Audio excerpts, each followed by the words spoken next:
noite a todos, sejam bem-vindos ao canal Espirais de Luz, graças à nossa tecnologia maravilhosa, a evolução humana que nos proporciona esse momento, esse encontro virtual. E também a equipe Espirais de Luz que está organizando sempre o melhor para todos nós, para que nós possamos evoluir e crescer sempre. E o tema de hoje é o aborto na visão espírita. Como eu disse anteriormente, gente, esses temas são todos feitos através das sugestões que os nossos irmãos da casa fizeram há um tempo atrás, antes da casa ter que fechar por causa da pandemia. Então, para que você também participe mandando sugestões a respeito de temas, é só ir lá no canal Espirais de Luz no YouTube, tá? Se inscrever, ativar o sininho, deixar a sua opinião, assim também como no Facebook, na página Espirais de Luz, ok? Então vamos lá. O aborto na visão espírita. Eu fiz uma pré-palestra hoje falando sobre a concepção. Que momento que acontece a concepção da vida? Porque muita gente tem essa dúvida, né? Tipo, o bebê nasce e aí o espírito vem. Não é assim? Não. Eu acho que acontece na hora que o bebê começa a formar um organismo lá no útero da mamãe. Não. Deixa eu explicar para vocês. A concepção acontece no momento da fecundação.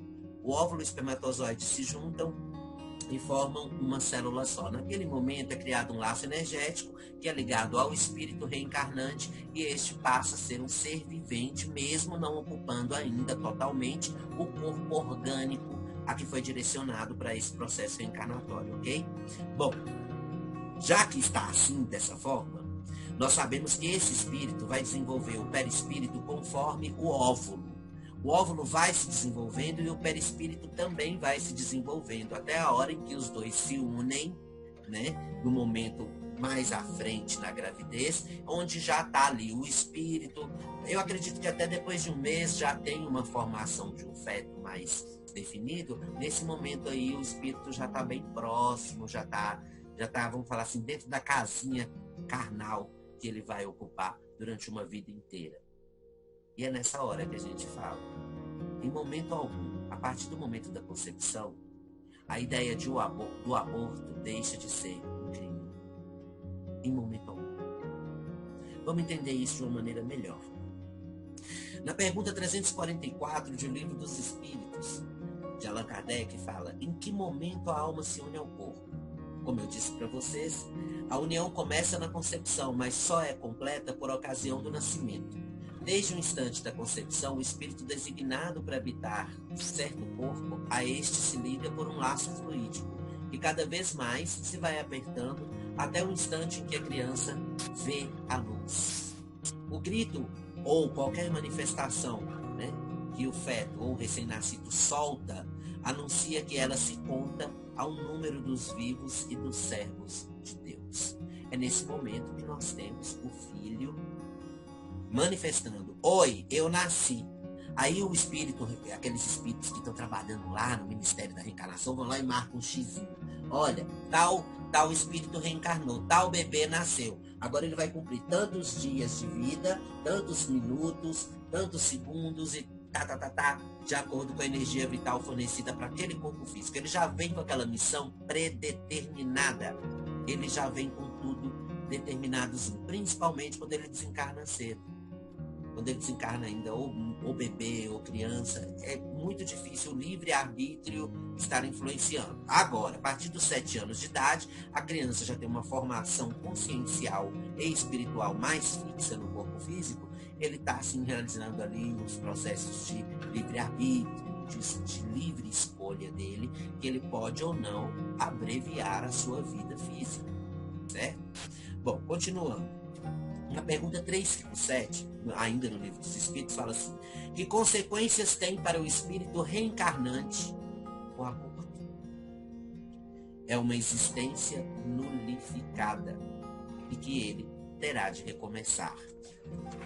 A próxima pergunta completa isso, que é a 358, que fala assim: constitui crime a provocação do aborto em qualquer período da gestação?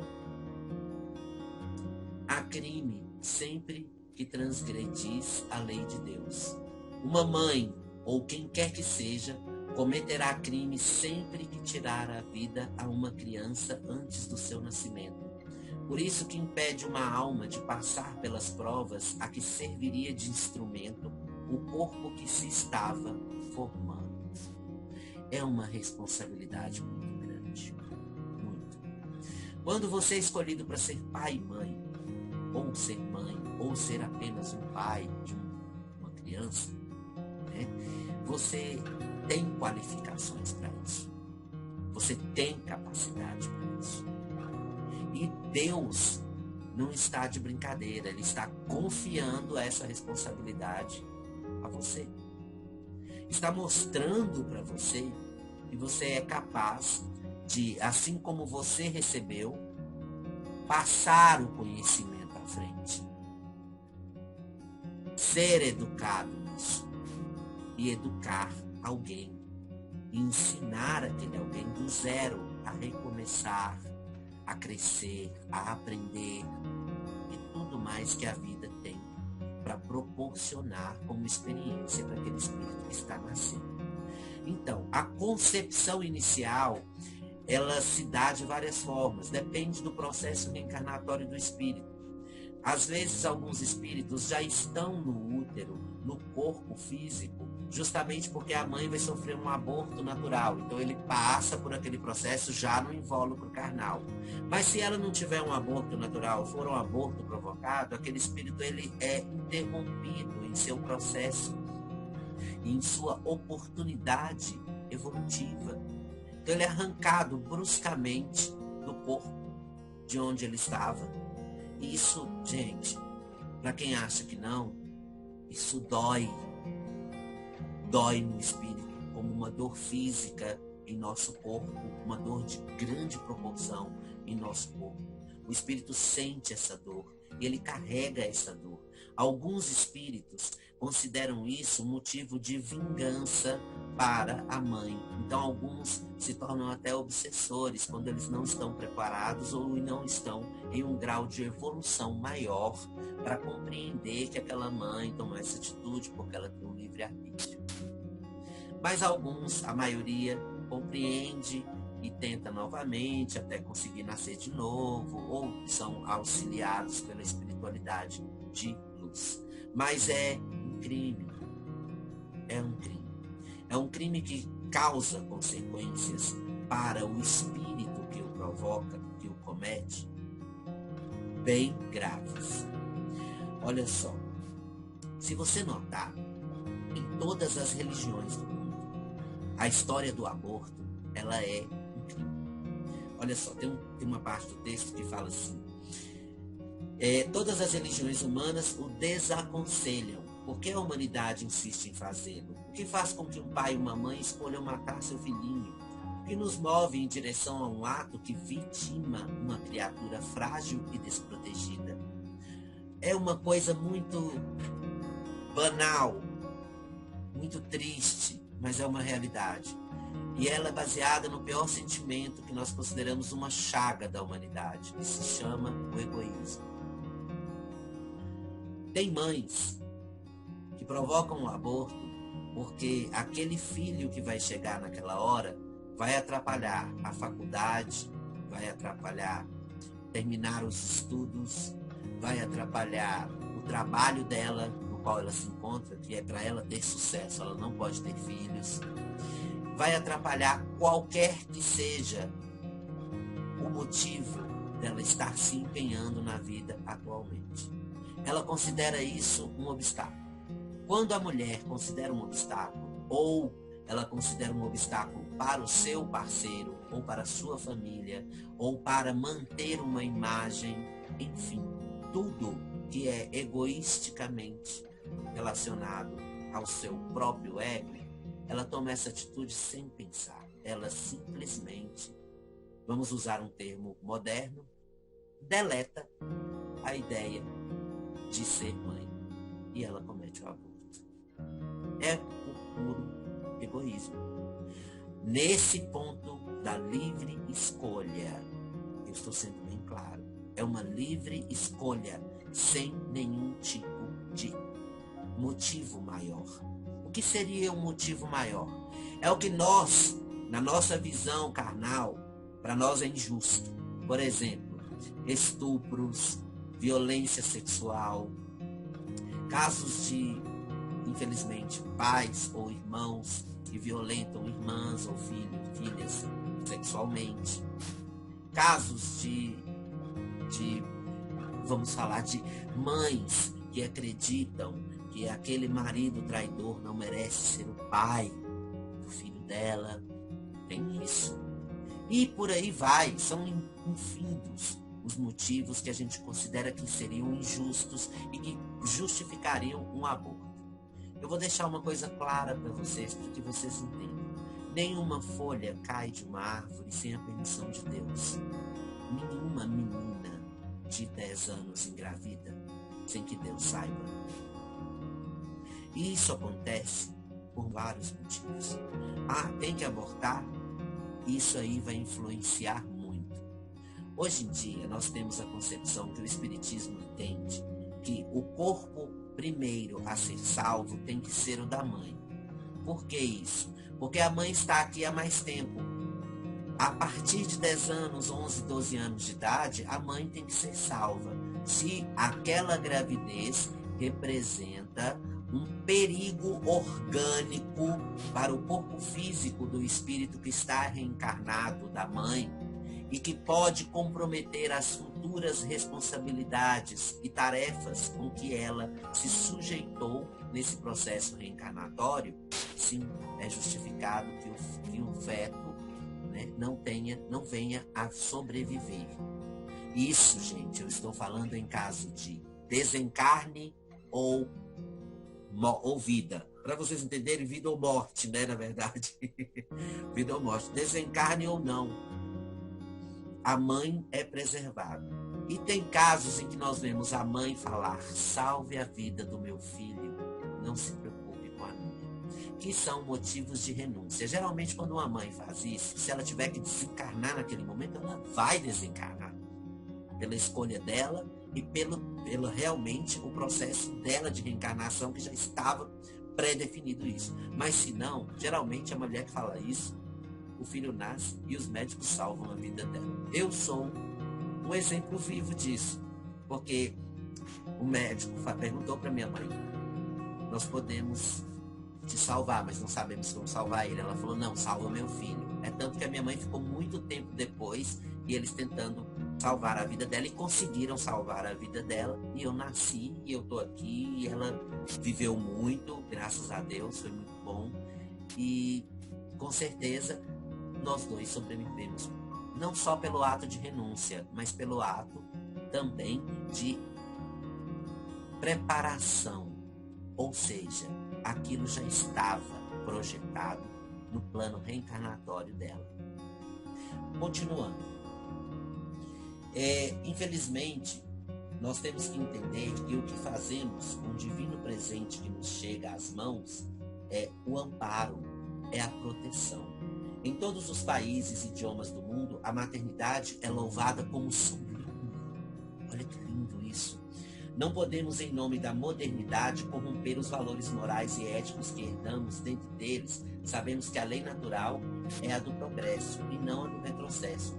Portanto, não venham as mulheres falarem em conceitos modernos, justificando que o corpo é meu, eu faço com ele o que eu quiser. É seu, faça com ele o que você quiser, você tem o livre-arbítrio, mas lembre-se que toda ação gera uma reação. Sempre. Então o aborto, ele em certos lugares, ele é definido como escolha livre da mulher, sabe?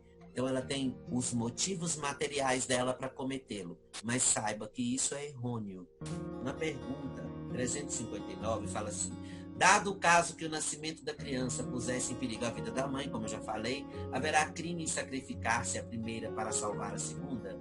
Preferível é se sacrifique o ser que ainda não existe a sacrificar-se o que já existe. Como eu falei, a responsabilidade daquele espírito reencarnado é mais considerável do que aquele que está por vir.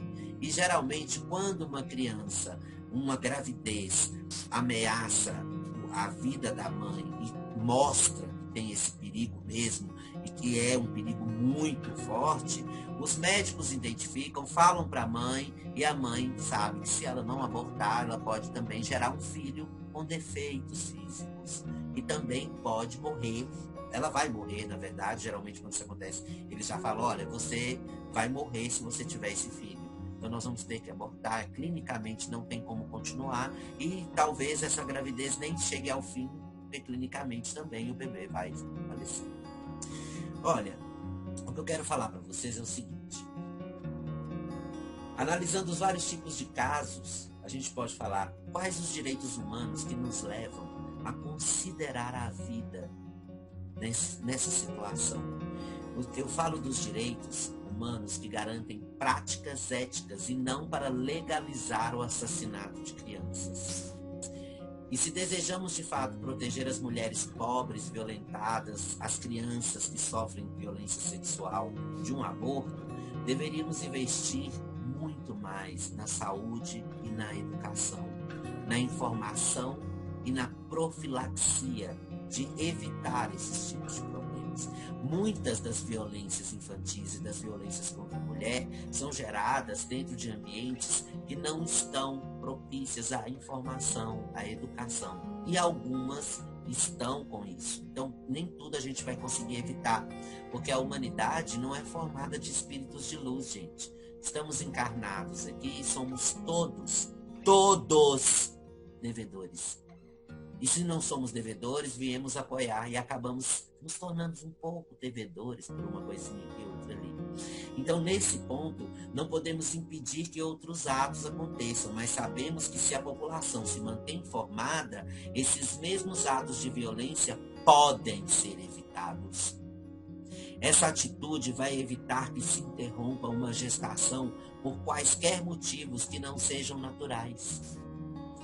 Olha, além disso, onde fica o amor, não é verdade? Entendam, quando um processo de aborto acontece, ele tem que ter três posições. Uma, o livre-arbítrio da mulher que prevaleceu. A outra, a sobrevivência daquele corpo físico. E a outra, o aborto natural. No primeiro caso, a gente já falou bastante aqui nessa palestra para você entender que é um crime e que gera para a mulher anos de umbral, de problemas de reencarnar novamente, tentando, por exemplo, com o seu chakra genésico comprometido, que é o responsável pelos órgãos sexuais, até os órgãos sexuais comprometidos na próxima reencarnação. Mas também temos aqueles que foi pela sobrevivência. Então, o espírito já sabia que ia vir assim e que ele ia tentar nascer, mas não conseguir, mas criou um corpo físico. Vários motivos, N motivos podem ter uma explicação por trás daquele aborto. E quando ele vem e nasce, e está perto de nascer, ou ele vem e a mãe decide abortá-lo, e não é natural, isso é um crime. Mas se é natural, aquilo dali acontece naturalmente. Tem todas as explicações. Se você ler o Livro dos Espíritos, tá? Você vai identificar todos os casos de aborto natural, todas as situações. Por quê? Porque é um projeto. Antes da vida, antes de nascer no corpo físico. E aquilo tem um motivo, aquilo tem uma explicação. Por que acontece daquela forma? Ou mesmo quando a criança nasce. Quando a criança nasce, ela ainda vai passar por um processo de adaptação no planeta, no mundo em que nós vivemos. Então, o aborto premeditado, consciente, feito pela mulher, seja ele por qualquer motivo, que não seja nenhum desses dois que eu falei, aborto natural, ou que tem uma complicação para a saúde de ambos ou da mãe, é um crime. Max, mas você não pode falar uma coisa dessa porque tem situação que é complicada, porque a mulher foi estuprada, e aquele filho é um filho indesejante. Eu entendo plenamente, mas você pode falar que é injustiça sem saber quem é o espírito dessa mulher? Quem foi ela em outra vida para sofrer esse abuso sexual ou essa situação? O que ela está resgatando? Quem é o espírito que está vindo? Será que esse filho de um estupro não vai ser uma luz na vida dela? não vai ser aquilo que ela precisava naquele momento para poder evoluir, para aprender a amar cada vez mais e mais, para se dedicar àquele espírito, porque aquele espírito não tem culpa do que aconteceu. E é nesse momento que a gente tem que levar a nossa consciência até onde o inocente tem que pagar pelos meus erros ou pelas falhas cometidas minhas em outras vidas que vieram proporcionar nessa vida de agora um acontecimento tão triste. A nossa resignação, a nossa renúncia tem que ser além da nossa vontade. A capacidade que nós temos de melhorar, de perdoar e de compreender e entender os nossos processos da vida tem que evoluir, tem que aumentar e não retroceder ou estacionar.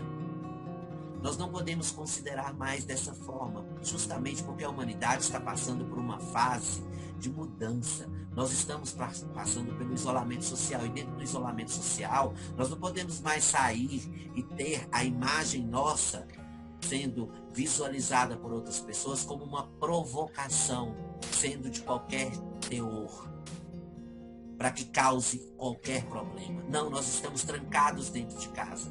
Aqueles que se aventuram a sair, ou para trabalhar, ou por qualquer outro motivo, se aventuram a se contaminar e a vir a falecer por um vírus. Até que se descubra uma cura, ou até que passemos por todos os processos pandêmicos dessa vida de agora em que nós estamos, nesse momento de mudança, de prova e expiação para a regeneração do planeta, temos que cuidar das nossas casas. E a nossa casa é o sinônimo da nossa casa íntima. É o sinônimo do nosso corpo físico. Se você cuida do seu corpo físico, você cuida da sua casa. Se você cuida da sua casa, que é o corpo físico, o seu corpo físico vai cuidar da sua casa, que é a sua moradia, ou seja, a energia que circula ao seu redor. E é dessa forma que nós compreendemos também o útero da mãe. É a casa do feto. É ali que ele está. Ele é um ser vivo. A partir do momento que ele foi concebido. Não tirem esses filhos. Não cometam o aborto, a não ser que seja realmente uma necessidade, um caso de vida ou morte, sabe? Sejam resignados e aceitem em suas vidas aquilo que Deus lhe deu. O maior presente que Deus pode dar para um ser vivente em uma encarnação é a responsabilidade de ser pai ou mãe. Pense nisso. Você também pode ir para a faculdade com o bebê no colo. Você tem uma mãe ou um pai que pode cuidar do bebê. Você pode sim crescer. E se você está sozinha, lembre-se, nenhum obstáculo da sua vida foi colocado por acaso. Você dá conta. Então, lembrando a vocês, aborto é um crime físico e espiritual. E é muito, mas muito desgastante para um espírito que vai renascer. Vamos orar sempre pelas mães que sofrem abortos naturais, que sofrem abortos, perdas de filhinhos. Hoje eu estou dedicando essa palestra aos meus irmãos maravilhosos, Daniela e Diego Brandão, que são os pais do João e do Pedro. São gêmeos que nasceram prematuros. O Pedro, graças a Deus, está tudo bem, mas o João voltou para o plano espiritual. E a gente mandou muito amor, ele sabe que ele foi amado, ele sabe que ele foi extremamente desejado aqui, mas ele cumpriu a missão dele. E ele cumpriu a missão dele com pais compreensivos, com avós compreensivos, com familiares compreensivos e com amigos que estavam emanando energia de luz. Então, com certeza, ele não sofreu, ele sentiu apenas amor. E assim como, dessa forma, o tema de hoje é sobre aborto, vamos abortar a ideia de que as crianças, os fetos, tenham que sofrer pela nossa vontade egoísta. E vamos lembrar que nós somos amor. Porque a frase que encerra essa palestra diz o seguinte: o amor acolhe, abençoa e fortalece. É a expressão máxima da solidariedade. O amor, com certeza, não mata. O amor vivifica. Amor é vida. Então, por favor, façam do amor esse sentimento prevalecente em todo o nosso planeta, em toda a nossa humanidade e principalmente dentro de nós, da nossa casa, aqui, é porque a imagem é invertida, dentro do seu coração, gente. Deixe o amor dentro do seu coração e ele vai emanar, ele vai explorar, ele vai vibrar por todos os lugares que forem necessários. Que Deus abençoe todos nós. Eu espero vocês de novo para mais uma palestra aqui pela equipe Espirais de Luz, que também é publicado no canal do YouTube Espirais de Luz. Que Deus nos abençoe, nos ilumine e nos proporcione essa inspiração de sempre. Até a próxima.